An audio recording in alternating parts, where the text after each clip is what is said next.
And we are live. Hello, hello, hello. Welcome to Queer Wednesday Wisdom. Me llamo Doctora Lulu. Yes, my name is Dr. Lulu. And yes, I'm a real doctor. And I play one on the radio. Who would have thought? Welcome to the show. Welcome, welcome, welcome. We're going to be going live today on Facebook, on LinkedIn, as well as on my YouTube channel. So if you hear my voice, if you can hear me, just let us know where you're joining us from.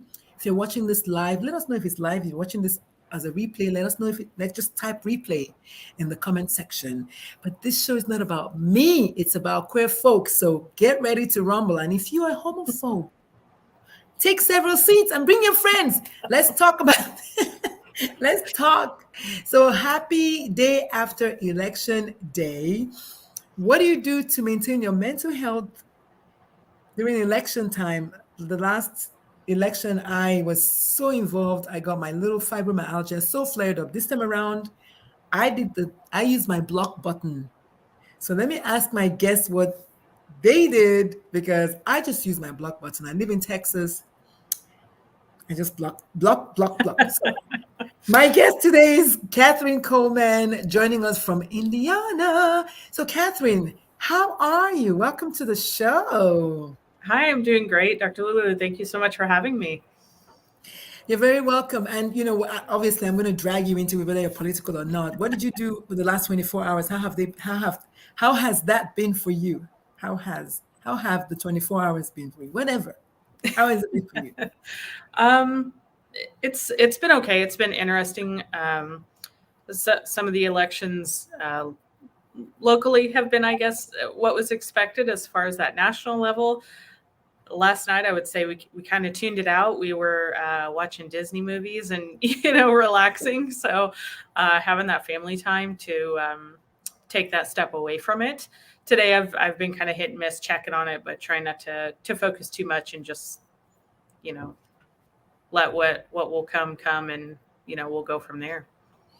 I'm so proud of you. I didn't watch Disney movies. I'm not a TV watcher. I have used TV in the past. I saw the movie. I don't know if you heard about the movie called From Scratch. It's a limited Netflix thing. It's got Zoe Saldana in it. So I watched that. I binge watched that and I cried, ugly cry, happy cry, whatever. And I haven't turned on my TV since then. But I have this new thing of stopping work at 6 p.m.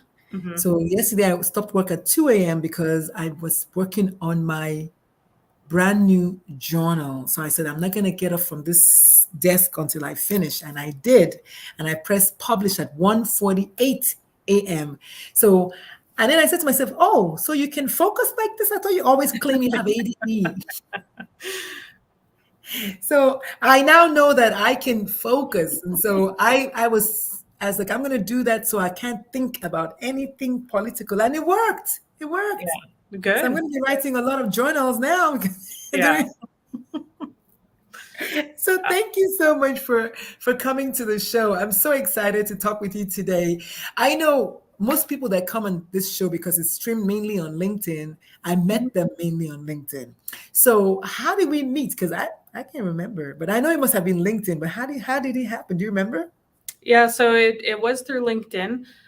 We have some DEI leaders kind of across.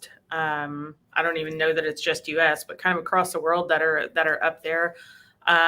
So I saw some shared content from there, saw some of the other podcasts that were up there, and then that you've produced, and so wanted to get involved in that. But it was really through your really high volume of LinkedIn usage. You put a lot of great content out there, so it's easy to stay connected every day and follow through with it.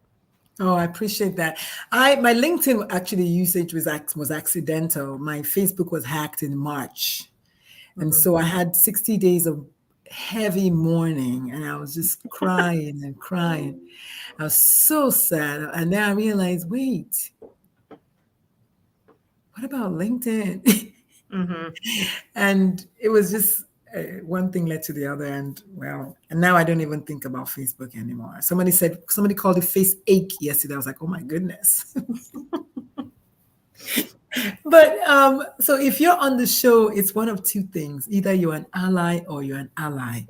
Even as a queer person, not as you know, not all queer people are allies. So those who come on my show usually are allies, and they're coming from the angle of being practical allies because they're allies who do not get their hands dirty. Those are not the people, those are not our people. So to come on the show, you must be an ally. So what do you do for a living? Who are you, and why are you on the show? Sure. So I'm a recruiter for a regional bank in the Midwest, again, in the Indiana, Kentucky area. So I get to spend my days really getting to connect people with our company, jobs that they enjoy. We get to do work with our internship and try to find some great students and help build their career paths as well. So it's a lot of fun. I get to meet a lot of different people. And I get to make a lot of connections across just our footprint between our hiring managers, the different offices. So I get to have a lot of joy, a lot of fun in that. So through that, I've tried to kind of branch out into different groups, spread my reach as I do try to focus on some diversity, not just for our queer community, even though of course that's at heart for me, but across a lot of different ways too. So as I've been working to increase those, that's where my LinkedIn usage has also ticked up a lot this year, where I'm trying to make regular posts on that to continue that outreach, continue spreading that message for all of us, who need it. But that's my main as far as, the day-to-day life. It's working on a recruiter, building those relationships and trying to find people with the right career path. Yeah. I guess my question would be, have you found, on a personal note, have you found any, I don't know, difference in treatment of you at the workplace as a member of the queer community? I know one of the talks that I give is about the intersectionality of the Black queer child, Mm-hmm. because I'm a pediatrician. But just even my own personal intersectionality of being Black, queer, woman, African, physician. Some of my intersectional factors are a positive, and some of them are, to the outside world, a negative. The Black, I can't hide that. But the physician may be a bit of a privilege, depending on where I am. So have you found any difference in treatment of you on account of you being, sorry, that's my kid. Why did the kids text you when, oh my God. So this is my senior in college. So it must be something has to do with money. So Yeah. we'll get back to you. It's time for somebody. I saw someone on Facebook say something about if your eyes are not hanging out, what did she say yesterday? Because she was off. She said, it's eyes, heart, and something. If they're not hanging out, don't come to me. So have you found any difference in treatment of you by others?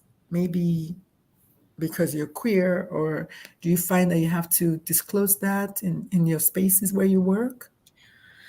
Sure. So, with my current company that I'm at, thankfully, not in any negative ways. So I'll kind of start before that in some of my other spaces. Um, I've definitely seen it come up in negative ways. I've seen people, um, being passed over for roles that I met qualifications for, but knowing that I'm not the face of that role that they want for different things. Um, Being held back in certain ways because I wasn't the straight white male or straight white female, even because I'm very open about who I am.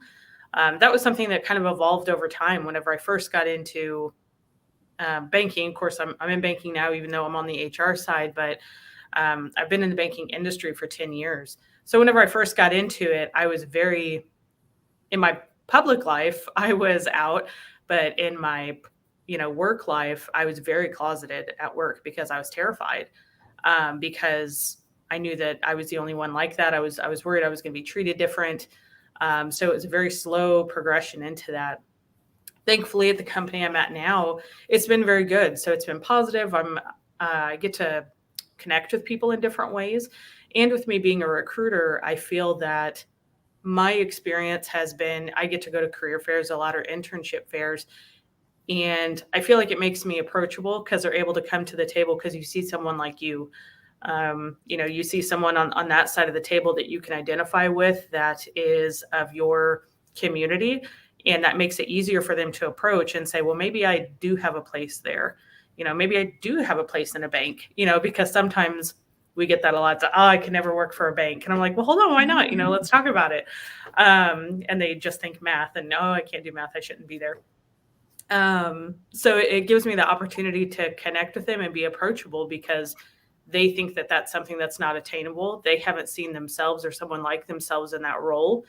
So it's nice to be able to connect them. And sometimes it's been a little awkward. I'm not going to lie, but I have had people come out and kind of call me out about my sexuality at fairs and say, oh, are you, and that's okay. I'm glad that I'm approachable enough and that they feel comfortable to do it. But that can come up in different ways, but I'm thankful for that. And, we have different ways that, we're again, trying to expand that diversity, make it that more welcome place here. So it's definitely been much more on the positive side, in the area that I'm in now than it was whenever I kind of started out or in my younger years, before this. I can only imagine what it's like to be a recruiter and to be a queer person. And obviously, I don't know you before today, but maybe I'm just assuming from maybe your haircut and maybe the way you dress, and for that to happen to you, the recruiter. So you can imagine the people that you're recruiting. I can see how, for me, seeing if you came to recruit me, I'll be so excited because, oh my goodness, she's queer. I'll be so excited. And then I have to now worry about, well, she's the face of the company, but is the company queer friendly? So there's so many, but I've never been recruited by a queer person. I would be so happy. I'll be so excited. I wouldn't know how to handle myself. I think a lot of people, when they call my business and I pick up the phone, you're like, wait, what? You're the one that picked you? That's you? I'm like, yes. And then oh my God, I just thought I was going to speak to her. I said, no, it's okay. It's me. So same things like me, you recruiting me. I'll be like, oh my God. Like, I think she's like,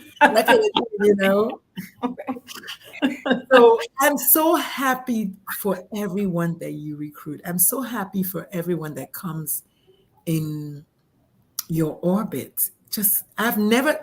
This is my first time thinking about that. Like, this is amazing. A friend of mine is a transgender realtor. And I was just like, oh my God. And she said, I know. She said, when she's trying to sell a house, they don't hear the first 30 minutes. They're just like, she's trans. Like, they're just like, and then she has to say, okay, come out and say it. And like, oh, you just like, yes, I am. And just get it out. Just get it all out. She's like 6 feet tall. She's like 6'2". So of course she's like, they're like, oh my God. They don't hear anything she's trying to tell them about the house. Is that like, is it like that with you? That is actually pretty much exactly what happened. We were at a career fair and I was very excitedly telling them about a position I thought that they'd be great at. And I was like, oh, we have this open and it's in the area. And I mean, I'm like mid-sentence and they're like, hey, are you just right out in the open? And it was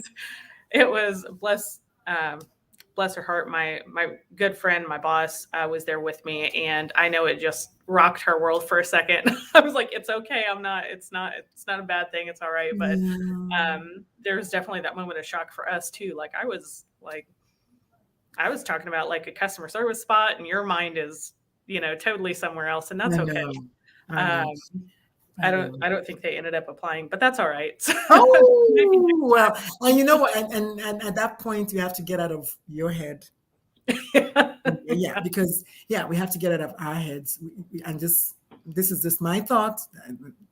For all I know, maybe she got one that offered her more, whatever, closer to her home. Who knows? But I would never stop saying, but what if it was because of me? That kind of thing. Yeah. Wow. We had a good conversation, so I'm not too worried about that. But it was just one of those moments. Like I said, we were mid-sentence, but I'm glad she got it out because then. Yeah, no, that's what I'm saying because it was inside. She didn't hear anything you said. Yeah. Before exactly. that. She did not hear anything you said before that. And so if you're just joining us, the show is called Queer Wednesday Wisdom. I come live every single Wednesday and I talk to people that I meet usually on LinkedIn, and we talk about creating safe spaces for queer people at the workplace. My name is Dr. Lulu, aka the Momatrician. I'm a pediatrician. I'm kind of semi-retired these days, so mostly I do a lot of talking and agitating. And so I'm excited to welcome you to the show. We go live every single Wednesday. Just if it's 1 p.m. somewhere, I am here. Hi, lesbian Sierra. What's going on? You just never know who's coming on the line. That is so amazing. Hey, oh my God. Hi, Rory. So I go live every Wednesday afternoon at 1 p.m. Central. We talk to people about creating safe spaces at the workplace for queer people. The show is called Queer Wednesday Wisdom. And yes, it's spelled like I would spell it. Queer with a W, Wednesday with a Z, and wisdom with a Z, because you know what? Who cares? So welcome to the show. We're going to take a moment and we're going to go on our first break. When we come back, we're going to ask Catherine to tell us, how did she get this job? She is a lesbian recruiter. Okay, Rory, I see you watching. Rory, do you have any questions for Catherine? Okay, she's a lesbian recruiter. Like, how do you get a job as a I can't wait. We'll be right back. Take a moment. Kathy, drink your water. Or Catherine, I don't know if they call you Kathy. Catherine, drink your water and we'll be right back. Thank you so much for joining us. Stand by. We're going to drink some water and we'll. Thank you so much for says have a great show. They're asking you to have a great show. Thank you. And so we're back from our break. So the show is called Queer Wednesday Wisdom. My name is Dr. Lulu. I'm a pediatrician and I'm a life coach, and I work specifically with parents of LGBT plus kids. I help them along their journey of self-acceptance first, always, and then affirmation and support of their queer kiddos. And I actually hold space for them because I know it's hard. I'm not going to sit here and say it's easy, but what I'll say is it's doable, right? It's doable. So baby steps as you go. But today we're talking about the workplace. You know why? Because queer folks go to work and they have to feel safe at work. Otherwise, they're not going to last at work. So my guest today is Catherine, and Catherine is going to tell us a little bit more. So Catherine, how did you start this work so were you like a banker? My mother was a banker. Like, were you like a regular banker and then you became what's up with that? How did you get this job as a recruiter? So it kind of progressed over time. So I mentioned earlier, I started in banking a little over 10 years ago. I started as a teller, so, just doing transactions. And that kind of progressed over the years. So I've worked in operations, I've worked in collections, I've worked in as a personal banker, opening accounts and things like that. And then I worked as a trainer for a while. So that was kind of my door in to the HR side of the world, because we were a small bank. There was only 3 of us there in the HR department. So there was my boss, her assistant, and then me. So that helped me gain a lot of insight into human resources and training and things even, beyond really what I was working on at the time. So from that, I ended up going back to school to get my degree in human resource management. I changed banks during that time to another one, and I became a team lead at the one I'm currently at for the contact center. So taking incoming calls, just kind of assisting customers with anything we could. And then the opening came up for recruiter. So at that point I graduated. I was excited to, try to get back into something that I felt was really utilizing my degree a lot, because it's something I'm passionate about. So that opened up and I asked them about it. We got to interview, and thankfully they ended up hiring me for it. That's amazing. Yeah, no, but that's amazing that you kind of followed your gut. And one thing you said at the end there is that you asked. A lot of people are afraid to ask for what they want. I'm learning now more and more to just be more assertive and just ask for what I want. The worst thing they're going to say is no, right? And then no means next opportunity. But so, yeah, just move on. So I just want to know a little bit about, because again, I think you're the first queer person that I know that works in a bank. I don't think I know anyone. And if I feel that way, then I'm sure there are other people that feel that way. So I want to know everything. This is not, How did you feel safe enough at work to finally live authentically as a queer person? And notice I avoid at all costs the phrase coming out. I don't know if you've seen my latest TEDx talk, but we're trying to abolish that term, honey. So, Mhm. how was that for you? Just going from, is that why you changed the bags? I mean, we want to know, don't we? We all want to know. Yes, we do. Sure. So that's a great comment, and it took me a long time. Whenever I started, I'd worked in retail and like restaurants, things like that. So it's like kind of service industry side. Whenever I switched over into banking, total fear, because I'm like you are. I'm like I don't know any queer people that work in banking. So I actually had long hair at the time. So I wasn't. I was gonna say, I just picture you wearing long hair, a dress. I don't know, maybe a skirt. Who knows? I didn't get out a dress or a skirt, but I did dress very feminine. I had long hair. I wore makeup. There was a purse involved. The whole thing. It was all very awkward to me. But I did that for a long time because I was trying to fit that mold of what I thought I had to be to work there. And then over time, I would just kind of slowly start like, well, let me try this piece of clothing, or let me try this top that's a little less feminine, or, if I'm wearing my hair up more. And then, by the time that I cut all my hair off, because I went from like halfway down my back to this, um, by the time I did that, I was already dressing comfortably, so the way that I wanted to.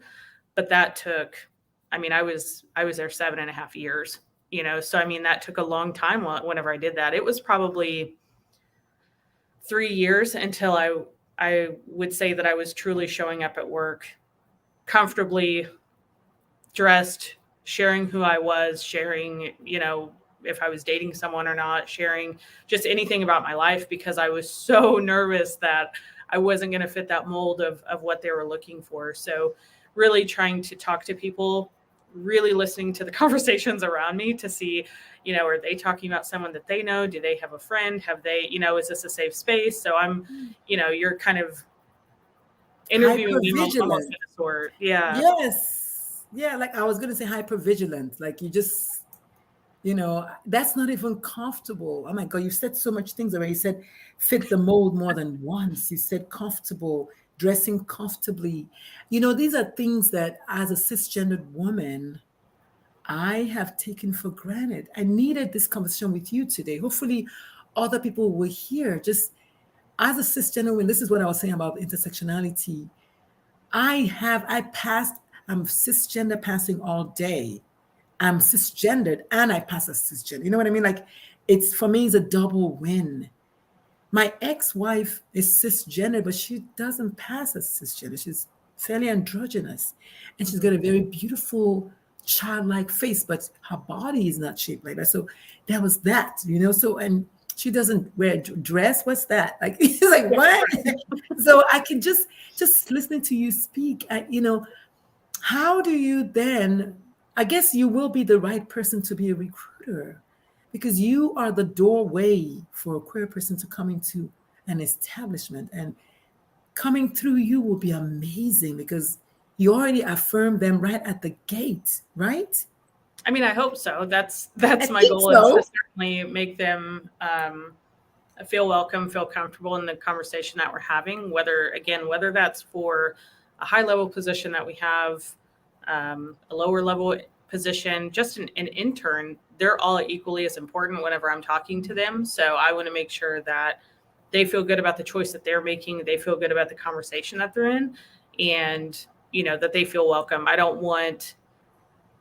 I'm glad that I went through what I went through, because it was a learning experience. Lived experience, yes. But I don't want anyone else to have to go through that. I don't want Yes. anyone else to have that period of, slowly letting people see who you are. I just want people to be able to be who they are, which is really how I entered this company. Whenever I came over, it was much more unapologetic of, this is who I am, take it or leave it, kind of Yes. thing. Thankfully, it's all welcome and good. But that was, like I said, that was a very different experience, because it was like, this is who I am. I have a family, and you're gonna accept that, or you're gonna That's it. not accept it. And if you don't, then I need to be somewhere else. So This is thanks to that LinkedIn. is definitely you earned your war wounds. So you had every right to show up authentically. But that leads me to my next question, which is the Gen Zers and the millennials. And I don't know if you know the numbers, but I do. So millennials, it's 11% of millennials today in America identify as not straight is the word. Okay, is the phrase. And then 21% of Gen Zers, so 1 in 5, identify as non-straight. So have you encountered that in your recruitment? Oh my God. I love my show. I love my show because I learned so much. I really do. Have you learned? Is that what I was asking? Yeah. Have you noticed that you get with the people coming, the people that you're recruiting, the Gen Zs? Because did you know that 1.2 million Americans, I would say or more, but 1.2 is a number, American adults aged 18 to 60 identify as non-binary. Not even gender non-conforming, just non-binary. Mm-hmm. We haven't talked about the others, you know? So that, and then the fact that the more anti-LGBT laws are coming out, you would think the younger people will like stay away more. No, if anything, they're actually like rushing and coming out more and just being themselves. I mean, yesterday, I think it's the state of Florida had their first trans US congressperson or whatever that won the election. So they're coming, and I'm so excited about it. What are your thoughts about that? I know it's a long question. The first half of the question is, have you observed that the millennials and the Gen Zers, are they more in your recruitment as far as like percentage of the younger people? Have you noticed that? Sure. So, I wouldn't say that we outright talk about it a whole lot. If I'm thinking of those approaching me, those who seem, comfortable talking to me, I do think that there's a good mixture there. Mhm. And some, I mean, they're just hard to tell. You would really never know. Yeah. But I do feel that younger generations are starting to get more comfortable in that. Like you said, even though there's a lot of laws and still certainly a lot of oppression going on for that, there's still that uptick and that increase as they continue to come out. But I think that that's because there's things like this, Yes. that didn't exist whenever I was their age, whenever I was young, whenever I was in high school or college age or things like that. So there's such different representation and support. So there's a lot of negative, but there's so much more good that didn't used to exist that's there now to offer support. Yeah, we've definitely come a long way. I mean, there's no question that there's more ways to go. And sometimes I don't know if I want to focus on just the ways to go, or if I want to take a minute and just be thankful for even being able to do this, like you said. And this obviously is possible because there's technology. There's every now and again we get a fearless person who wants to talk about it. And how long are we going to be quiet? I mean, we have to start saying these things. I mean, that's just it. We have to. As a mother of a Black trans woman, are you kidding me? I mean, come on, like, oh my God. And I live in Texas, so I have to talk about it, or I'm gonna die. Like I'm gonna blow up. So yeah, I'm happy that we have these I don't know, forums to talk, and also people like you who are willing to come and have a conversation. So we're going to go on our second break. The show is called Queer Wednesday Wisdom. Hi, y'all. Don't forget to ask me any questions you have at all. Hey, Rory, and ask my guest any questions. The show is called Queer Wednesday Wisdom. We're talking with Catherine Coleman, who is a queer. Well, I don't know if she identifies as queer, but she's a lesbian. So do you identify as queer or lesbian? What do you identify as? I usually just say lesbian, but I find the queer term to also be just kind of all encompassing as well. So sometimes it's different things. Sometimes I'll just say I'm gay, Yes, It really that's right. That's right. The way I woke up that day. So sometimes we just say gay. As I love that. So the question for her was, does she identify as queer or lesbian? How does she? And she said, you know what? It doesn't matter. Queer is an umbrella term, so that's all encompassing. That's one. Sometimes she just feels like saying lesbian and she just says lesbian because that's true. And then sometimes she just straight up just says gay.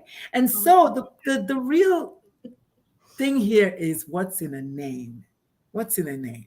So we're going to be right back. Just take a break. We're going to be right back. We're talking with Catherine Coleman from Indiana about creating safe spaces at the workplace. And when we come back, we're going to ask her categorically, how do you create safe spaces at the workplace? We'll be right back. All right. Cheers.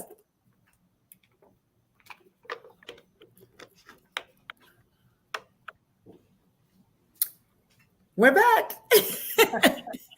We're back. Okay. All right. So y'all, please ask me any questions you might have. Hi, Stacy Donahue. If you have any questions for my guest, please type them in the comment section. We're taking questions. My guest is here talking about recruitment of queer people. Yes. What did you think I was going to talk about? So let's have the questions you might have. You just never know. Okay.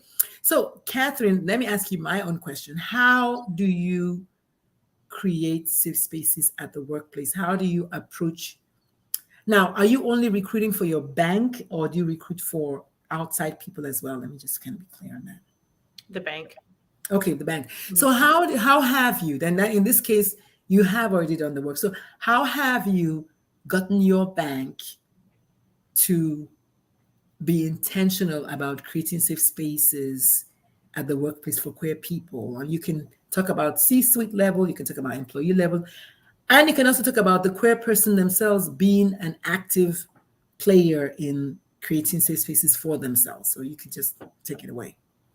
Sure. So, definitely not a one person thing. We have a great team here, from our HR leaders up into our C-suite people who do prioritize diversity in a lot of different ways, that welcome that with open arms, things that they're doing to try to increase just the way that we are welcoming to everyone, not just us, but whether that's race or culture or whatever it is, but just trying to open those doors and show that they do have a place here. So it's really a bigger thing for us. Again, of course, my heart comes down to the queer community, but I'm also very passionate about all the other ones that we get to with people with disabilities or Yes. any of that. I mean, we're really wanting to dive into all those different things in different ways. So it's kind of a slow rolling train. But we have a lot of people here who are committed to doing that, to taking that on, and just to have those conversations of, being able to recognize what is welcoming and what isn't welcoming, saying, are you hiring diverse candidates? Are you taking that into consideration? Are you being unfair in your practices? Are we, getting to the right places? Are we getting in front of the right candidates? Or are we just staying in our own little circles? Because if we do that, we're only going to have the exact same people that we're going to hire over. So making sure that we're getting out, increasing our reach. And that's happening really in all different places in our footprint of a lot of great community outreach in different ways as we continue to prioritize our recruiting. I would say as far as, what we've really done, again, it's very widespread. There's different groups in different areas that are working to get into those different groups. Mine has mostly been in my kind of neck of the woods, while also semi-partnering with other areas like around the Louisville, Kentucky area. So getting to do things like that. But we collaborate really well together, and we have a lot of people who truly want to see the change, want to be the welcome. We want to be a diverse group because we know that, again, not just with our group, but with all the ways that we can be diverse, that's just going to make a stronger team. We want those different experiences. We want those different opinions.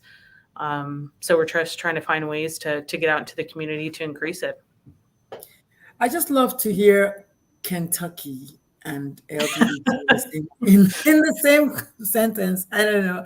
I've never been to Kentucky, but when I was in medical school, we used Kentucky for something to do with our heart sounds, and we used Kentucky for the sound, and then Tennessee for the other sound. But I want to talk a little bit about places like Kentucky.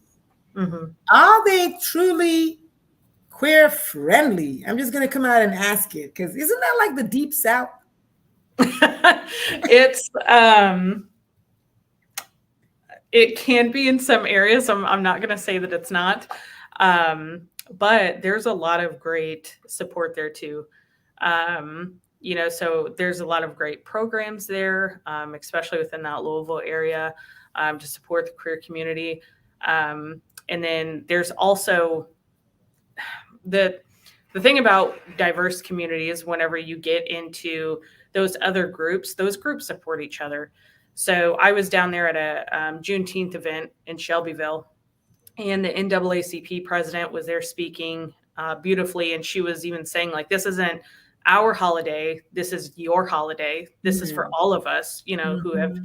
faced different things." And you just get so much support from those different areas that really lift each other up. So even if you are in, a state that's, maybe seems less welcoming, there's certainly still a lot of different resources, different groups that have a lot of good that they're doing for the community and giving back to those various areas. Because Indiana can be the same way. We're not deep south, but we're still Bible Belt.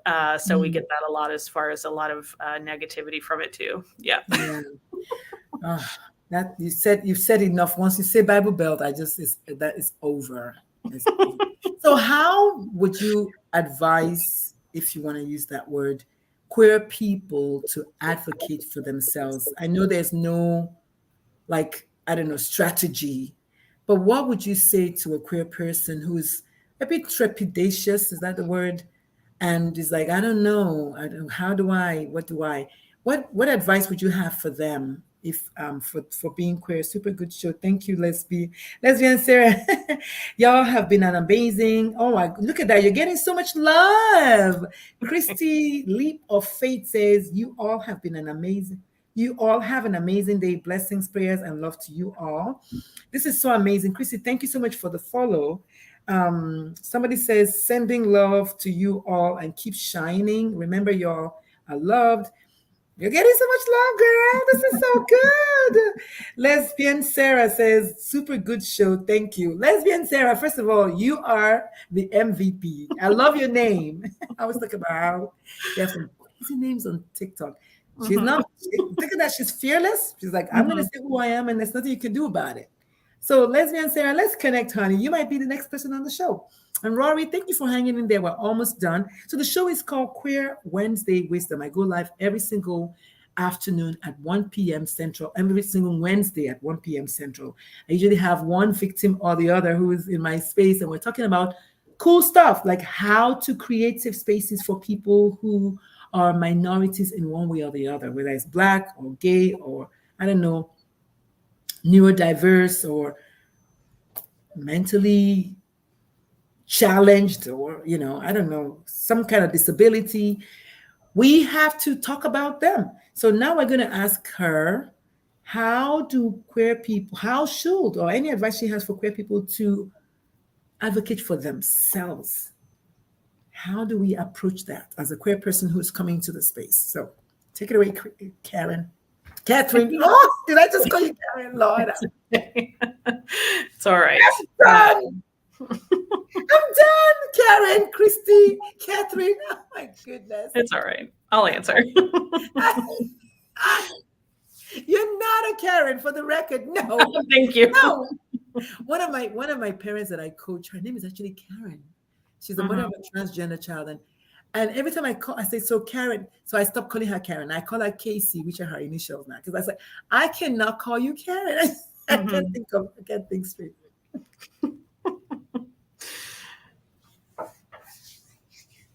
I'm all yours. I'm all yours. So how do we advocate for ourselves? What words of advice do you have for queer people who are I coming think into that, spaces in Kentucky at the yeah, bank? yeah. I think that for us, the best thing that we can do is, continue normalizing ourselves in the conversation.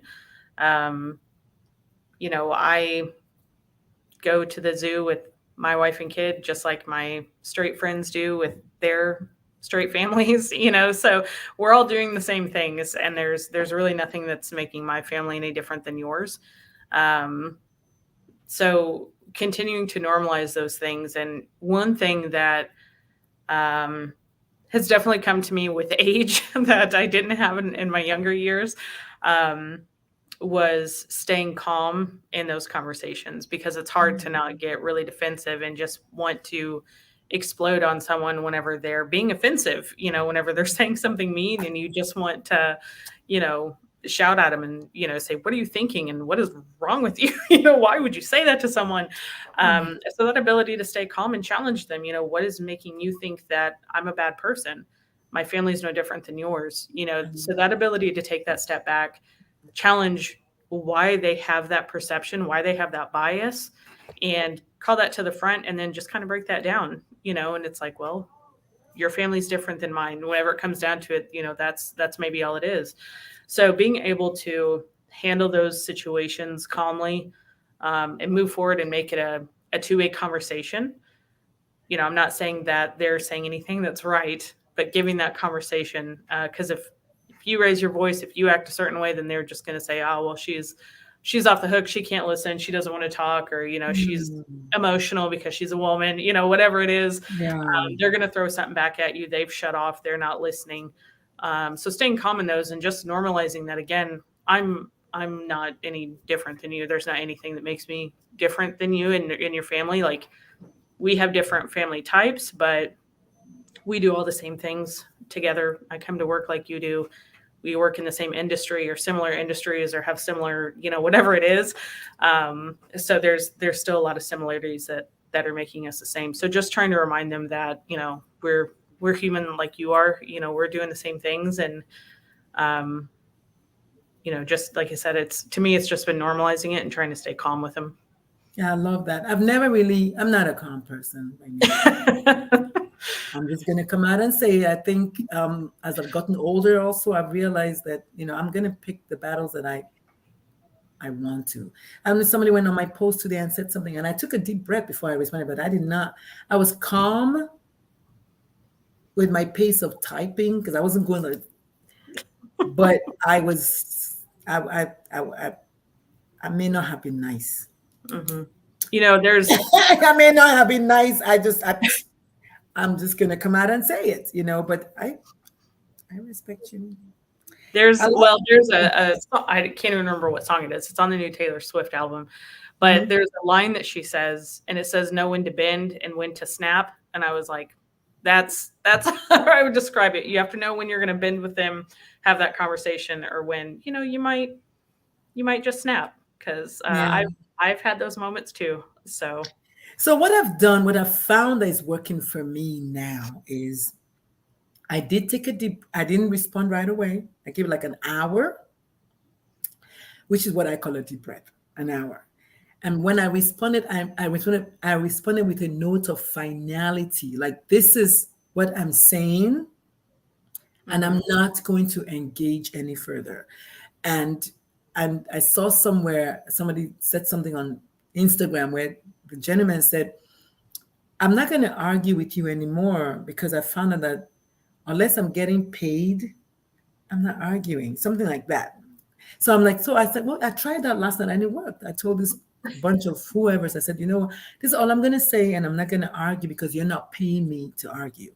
And that's it. And this morning I saw they had responded some more, and I walked away, I'm like, this is growth.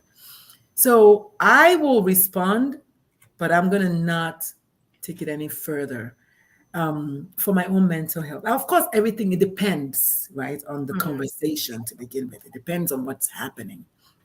But what I was really asking is, as first advocating for themselves, because you said something at the beginning. You said you asked for what you wanted.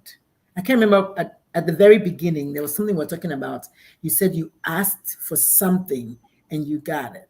And maybe it was the promotion, I don't know, but I like that part. So would you recommend for people who are queer, actually when we come back, we'll do that, for people who are queer to come into the space at work and then maybe observe take a look at the terrain and then ask for what they want, as far as, like, I don't know, equality of maybe pay, or even, benefits, things like that for people who are married, who have family members, as far as advocating for themselves. So before you answer that question, we're going to take our last break and then we'll be back. So the show is called, I recognize my Saturday show, Wednesday Wisdom. And we're talking to Catherine today. And we're going to go on our last break. We'll be right back. Okay. Hi, Rory. Hi, everyone. Thank you so much for the likes, man. You guys have been amazing.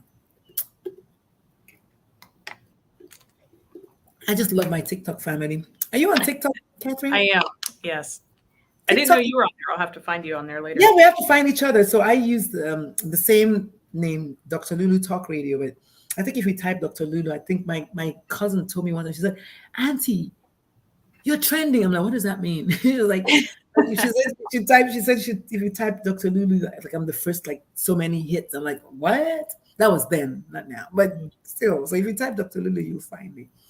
So as we draw to a close, I have a couple of questions I have for you. The first one is, what would you say to your younger self? Like if she saw you right now doing what you're doing right now, which is basically herding cats in a way. That's one. And then number two, advocacy. I really want to talk more about that self-advocacy at work for queer people. I like that you said we should come calmly. I'm going to have to learn that because you all know I'm not. I'm going to learn that. I'm also going to learn normalizing ourselves. Oh my God, that was so powerful. Going to the beach with your family if you want to. Going to the, I don't know, Sea World with your kid. And that's it. We're not going to hide anymore. I love that. So as we draw to a close, what would you say to your younger self, Catherine? What would you say to her? The one that had the long hair, the mid-back. I'd say cut it off. Yeah, stop waiting. Cut it off. Oh, wow. I love that. Say that again for those at the back. That was profound. Man, I waited so long for that. Thank God for my wife who finally talked me into it. She was like, God, just cut it off. But that was like the best thing I ever did. But it's, dress comfortably. Hey, don't forget that.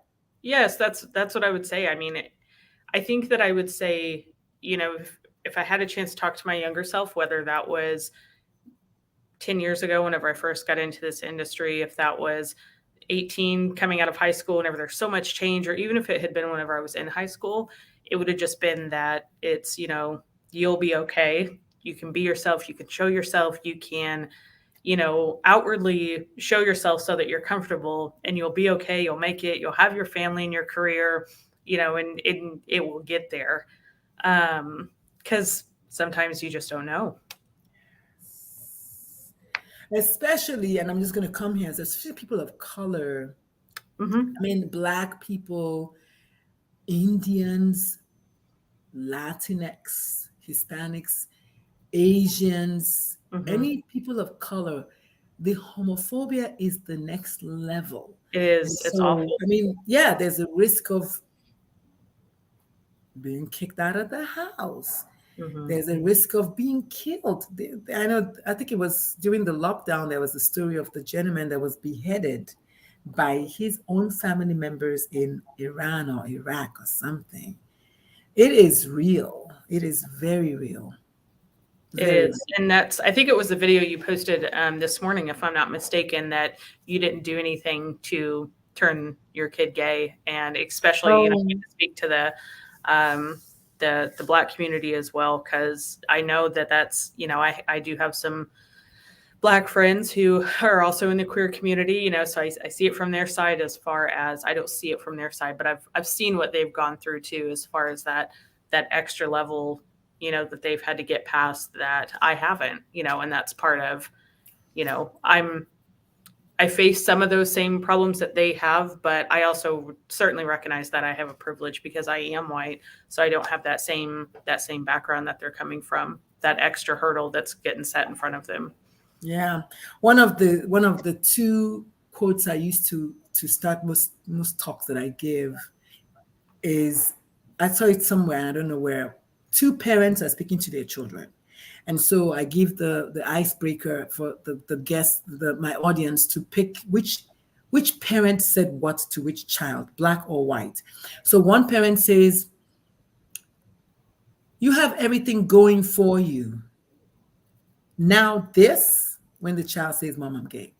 And then the other parent says, you already have so much going against you. This is just one more thing against you. Mm-hmm. I mean, it's so easy, which parent, right? But if you don't think about it that way, you don't see it, that these kids who are black or people of color, the baggage that they're coming with is so heavy. And it's just, when suicide occurs, it's almost like, this is going to sound terrible, but it's almost like, why not? It's a welcome relief to everything that they've been going through. Mm-hmm. While it's not, I hope that people can read my lips. It's not a recommendation. I'm just saying, you can see why studies show that African American children aged 5 through 12 are twice as likely as their white counterparts to die by suicide. Most people ignore that study. It was done first in 2016 and again in 2019, and both results were identical. Mm-hmm. This is real. And that child, by the time they make it to adulthood, they've been quenching so many fires. People at work need to just lean in and recognize that, it's not what it seems. So how do you, before we let you go, how do you get people at the workplace to recognize that, like those numbers I just gave you just now, the reality of those numbers in their black coworkers who happen to be queer as well? Well, I think that, you have to break it down to I don't want to say meaningful level, but sometimes you have to hit them with, really hard facts, and you have to have that shock factor to it almost, because it is a shocking, horrible statistic, so sometimes you have to just drop that in front of them and say, this is what their community is up against. This is what they're fighting against. They're coming here and they're trying to do their work and be successful and grow their career and be there for their family. And they have all this that, you never even see. I know that there's a lot of that, your personal stays at home and it doesn't come through the door whenever you're at work. And that's typically just not true. No one's. I was going to say that is the biggest lie, biggest bullshit lie of the workplace. Like, try it with a toothache. Just try it with a toothache. Tell me you're going to leave your toothache at home. Yeah, it just doesn't work. Those factors are going to carry with you. And even if it's not, well, even if you feel that it is not affecting you, it still changes the way that you make decisions, the way that you analyze situations, the way that you walk into a meeting and how you think, how am I going to bring up my opinion? How am I going to share my side of what I think or my ideas, or do I even feel comfortable to do so? So, I mean, those things still play all into that. And, until they've seen some of those things, until they've really sat down and talked to someone like that, I mean, there's just a lack of understanding sometimes. Not always, but sometimes. Yeah. And that is the belonging part of the DEIB. And I think a lot of people say DEI. But there's a B part. The B is the sum total of the D, E, and an I. Are you feeling like you are one of them? This is my team. They've got my back. I've got their back. As a queer person, when I say something, my opinion is listened to, it's taken into consideration or not, as much as the next person. That's the belonging part. Wow. Catherine, thank you so much. This has been amazing. I never know which way these things are going to go. I learned so much. I'm going to do a quick summary. You talked a lot about teamwork. I love that. You talked about supporting each other. You talked about being queer at the workplace and diversity. And I just throw in homophobic algorithm because I just know that it's a human being that creates that algorithm. So it does exist. So people just need to be careful. There are homophobic people out there. You talked about just living in authenticity and normalizing yourself. And of course, I have to say this, but you got to stay calm, people. Catherine says, stay calm. Oh my God. and do your very best to recognize whether you fit the mold or not. This has been amazing. Thank you so much, Catherine. Let me see if you have any questions. I don't see any. Welcome, Jacqueline Bullock. Welcome to the show. We are going to round up. So I just want you to tell us where can we find you? How can people follow your work? What are your social media handles? If you'd like us to follow you, we can give you a follow. Yeah, so I'm pretty busy on LinkedIn, so you're certainly welcome to follow me there. So LinkedIn, Catherine Coleman Recruiter, I believe is what my handle is right now. Okay. I'm most active there as far as my recruiting, trying to get that continued voice out for diversity, equity, inclusion, and belonging. So that's really where I'm most prevalent. The easiest place to find me, I'm on other social medias, but I post most often. I'm most active on LinkedIn because that's where I really want to make those connections and really grow my network through great people, which is, of course, how I met you. Yes, amazing. So I'm going to put that up there. Catherine Coleman on LinkedIn. Did I spell your name correctly, ma'am? Yes. Yep. Yeah. And so what would you just one last bit of advice, maybe on a lighter note? I know you said you would tell your younger self to just cut the hair already. What else would you tell your younger self? Oh man. I would, oh gosh, I don't know. That's hard. Isn't it funny? Like you've been talking for 1 hour. You didn't say, but that's always the case. When it comes to that introspection, it's like, oh, that's hard. But you had no trouble talking about everything. Well, we're waiting, honey. Me, everyone listening, and your younger self, the inner child, they're all waiting. So yeah, it probably would have been to be open about it sooner. You know, I'm someone I've known. I don't have memories of me not knowing, you know, that I was different, who I was attracted to. That's been my whole life. But I didn't come out until I was 19. So I wish that I would have done that sooner. I don't know that my family would have understood or really, you know, gotten behind it if I had been younger, but I wish that I would have just went ahead and done it because,